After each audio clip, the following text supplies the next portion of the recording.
Um, Starting about 6 years ago, I on a whim, developed a course that I called Movies and Madness, then started offering that in the fall of 2004. I didn't do any advertising. I didn't do any advanced planning, really. I put together a syllabus, got a book, and once you have a syllabus and a book, you're pretty much ready to go, I've decided. Got the course approved, put the thing out there, and the first day of registration, I think just because of the title, people said, huh. And to be blunt, I get to watch movies about crazy people. I'm signing up. They didn't really know what they were in for, but the other problem that happened that first semester, the registrar didn't notice that I had put a cap of 30, and she didn't put a cap on the class. I ended up with 52 before I noticed there were too many in the class. So it was very successful from the get-go. What my plan was, because I had become very concerned just watching, I watch too much television, I admit that, but now I have a reason to watch too much television. And my husband complained bitterly because we had a date night. It's like once in 3 months. We had a date night, and I drug him to see Shutter Island. And he's like, can we at least once in a while go out when you're not working? Because we get in the car, and I give him, the bullet points of what's going to happen in class the next week after that. I'll touch on that here in a minute. But even last night, how many of you watched television last night? Oh, okay. So you're not like me. Did anyone watch Law and Order SVU? Troubling, yes? So I only caught the last half, and that was bad enough. What do I see when I'm chan scanning, and there it is?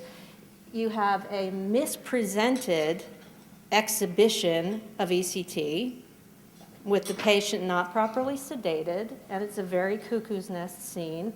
And you have a child molester psychiatrist who seduces a child, has a child with him, and has been drugging him to make him psychotic, to keep him under control.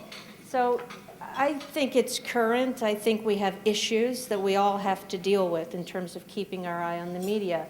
I look at film and television specifically. I also encourage them to look at the way people with mental illness and mental health care providers are presented as a piece of that puzzle, because it's that second part that is often kind of missed, that the impressions, the beliefs, the misperceptions we have of mental health care providers is a huge part of the problem for us on college campuses in trying to encourage students to seek the help from the people who are the best prepared to deliver it to them. The rationale is simple, and I think we've heard a lot of this already today, so I don't need to belabor the point.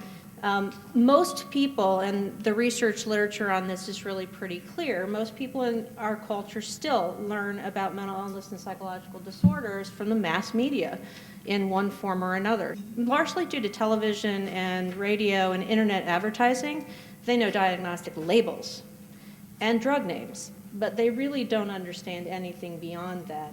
So they seem more aware than they are. They are very comfortable sharing their own stories once you get them alone.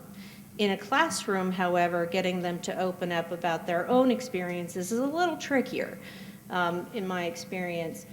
So that's the first challenge, is that most students have come in having seen, Law and Order SVU or whatever's on YouTube this week or this 15 minutes. I try and place into their minds on the first day that this fact that the information they're provided is both fleeting and often inaccurate is going to lead to a higher degree of marginalization of people with mental illness. And it also leads, and I've tried to target some of the pre-meds in the room, they seem to be the fastest on the button for registration, those pre-meds. I try and encourage them to think about psychiatry as something that shouldn't be dismissed. And what are their reasons? One of them admitted in a paper, I just can't see myself wanting to work with those kinds of people. So the stereotypes are really powerful, and they're there. And they're exacerbated, if not created, by mass media. So we attempt to address those issues in this class.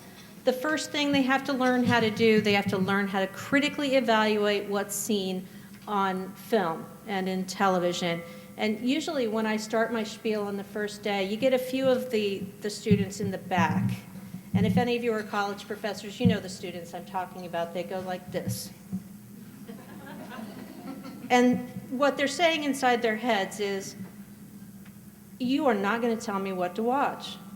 You are not going to tell me what to do, and you're not going to tell me what to think. So don't even try. I get that from the 11-year-old in my house, too. So what I try and do to diffuse that pretty quickly is to say, I'm not going to tell you to stop watching TV or playing with your computer or put down your first-person shooter games in the mental asylum, because there are those. I want you to watch them and play them and do them more. But I want you to put a critical thinker's hat on while you're doing it. That they're willing to play. They're willing to take that challenge on. So the first thing is, how are people with mental illness presented in films? I also then ask them to do the same thing with the mental health providers that they see in film and on television. I put this in the context of wanting them to get a sociocultural understanding of how images and stereotypes are cyclical in nature, how they feed on each other and push themselves forward in a way that's hard to, it's hard to like stick a spoke into that wheel and get it to stop. So I try and get them to have a more sophisticated understanding of the impact, the rather immediate and long-term impact of negative images on us. And then finally, I try to give them some very, very simple, useful skills.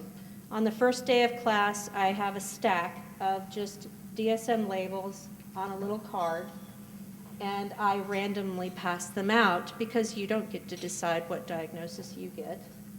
So I just randomly pass them out. Somebody gets Tourette's, and somebody gets ADHD, and somebody gets bipolar 1, and we go all the way around the room that way. Their job, they have the whole semester to do it, so of course they do it the day before it's due. Their job is to go to the internet, not a real book, the internet, and find a reliable source of information to tell them what this thing is, how is it diagnosed, how is it treated, what are the best approaches for families and for individuals to take. That's a harder task than you might imagine, because nobody has ever sat them down and talked to them about the fact that the internet is a mysterious and bizarre place. Stuff that looks real isn't. Stuff that looks factual may be actually produced strictly by a pharmaceutical company. It may be very informative, but slanted. Some information is just plain goofy. Like whoever gets the card for autism always has more fun than they know what to do with, because there's so much garbage out there. So they have to really think hard about what are the sources of information available to me. Because if you went to the doctor's office now and you were 20 and you were given a label during your 30 seconds of time with your physician, your first move is to whip out the iPhone and look it up. That's how my students are anyway. So I work with them a lot on that.